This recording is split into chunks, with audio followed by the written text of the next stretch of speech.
ये उत्तर प्रदेश के लिए पर्यटन की दृष्टि से बहुत महत्वपूर्ण स्थान है। जो वर्ल्ड हेरिटेज साइट्स हैं उसमें से उत्तर प्रदेश में जो 3 साइटें हैं, अच्छी बात खुशी की है कि वो तीनों साइटें आज आगरा में हैं और कुल हमारे पास देश के अंदर 35 साइट्स में से तीनों साइटें उत्तर प्रदेश के आगरा में होने का मतलब पर्यटन की दृष्टि से आज ताजमहल, पर्यटन की दृष्टि से फतेहपुर सीकरी, आगरा फोर्ट, इन सभी के पर्यटन विकास के लिए भारत सरकार हमेशा प्रतिबद्ध है। और अब हमारे प्रदेश में भी ऐसी यशस्वी सरकार माननीय मुख्यमंत्री योगी जी के नेतृत्व में आ चुकी है। अब मुझे पूरा विश्वास है कि दोनों सरकारें मिलकर पूरे प्रदेश के पर्यटन, खासतौर पर आगरा के पर्यटन को नई ऊंचाइयों तक हम ले जाएंगे। ताजमहल से संबंधित जो भी कभी दिक्कतें आई हैं, फिलहाल जैसे मुल्तानी मिट्टी का लेपन का जो कार्य चल रहा है वह लगभग 75% पूरा हो चुका है और 25% काम समयबद्ध सीमा में पूरा कर लिया जाएगा। अब प्रदेश में सरकार भी हमारी है, तो मुझे पूरा विश्वास है जो पीछे बैराज बनने के लिए हमारे आर्कियोलॉजिकल सर्वे ऑफ इंडिया ने उसकी अनुमति दे दी है, वहाँ पर पानी का स्तर, मेहताब बाग से ताज दर्शन का विषय, गेट से नाइट दर्शन की जो विषय है और ताज हेरिटेज कॉरिडोर, उसका भी लगभग 70% काम पूरा हो चुका है। मुझे खुशी है कि लेकिन पिछली सरकारों के साथ थोड़ा सा काम करने में थोड़ी देरी लगती थी, अब वो काम की गति बढ़ जाएगी और आगरा के पर्यटन को नई ऊंचाइयों तक ले जाएंगे। अच्छा, हवाई अड्डा बनाने की मांग लंबे समय से की जा रही है, लेकिन जब सरकार बनी थी मोदी जी की, उसके बाद से तमाम सारी बातें कही गई, लेकिन अभी तक ऐसा कुछ ज़मीन पर दिखाई नहीं दिया है।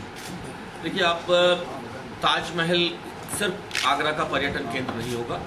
अब सरकार का, प्रदेश सरकार और देश की सरकार का मिलकर आगरा के सर्वांगीण विकास के साथ हम पर्यटन को नई ऊंचाइयों तक ले जाएंगे। यहाँ का रेलवे स्टेशन भी, यहाँ का हवाई अड्डा भी, यहाँ का सफाई व्यवस्था भी, यहाँ की सुरक्षा व्यवस्था भी, सभी व्यवस्थाओं को एक साथ लेकर आगरा को पर्यटकों की दृष्टि से एक बेहतरीन शहर बनाने का जो हमारा प्रयास होगा और इसका बहुत जल्द ही इस विषय में किसी बड़ी घोषणा होगी, उसका इंतजार कीजिए। जिन जिन राज्यों में बीजेपी इलेक्शन फाइट कर रही है वहाँ अपोजिट पार्टियाँ आपस में अलायंस कर रही हैं। उड़ीसा के अंदर भी अब ये बात आ रही है कि पटनायक जी के साथ कांग्रेस जाएगी। National conference of Congress Jammu Kashmir में जा चुकी है बाई इलेक्शन में। आपको लगता है कि ऐसे गठबंधन क्यों बन रहे हैं बीजेपी के खिलाफ, क्या कारण है? देखिए, भारतीय जनता पार्टी अपनी विचारधारा, अपने विकास के मुद्दे, पारदर्शिता, ईमानदारी के मुद्दे पर लेकर संघर्षों के माध्यम से यहाँ तक पहुँची। अगर हम 1980 से लेकर आज तक का इतिहास देखें तो भारतीय जनता पार्टी अपने इस संघर्ष के माध्यम से यहाँ पहुँची है। कौन गठबंधन करता है? मैं अगर ईमानदारी से पूछें तो जो लोग इसे गठबंधन कहते हैं वो गठबंधन नहीं, वो ठगबंधन है। किस तरह से कैसे बेविचारों के मेल की पार्टियों ने आपस में गठबंधन किए, ये गठबंधन स्वार्थ की दृष्टि से किए हुए गठबंधन है।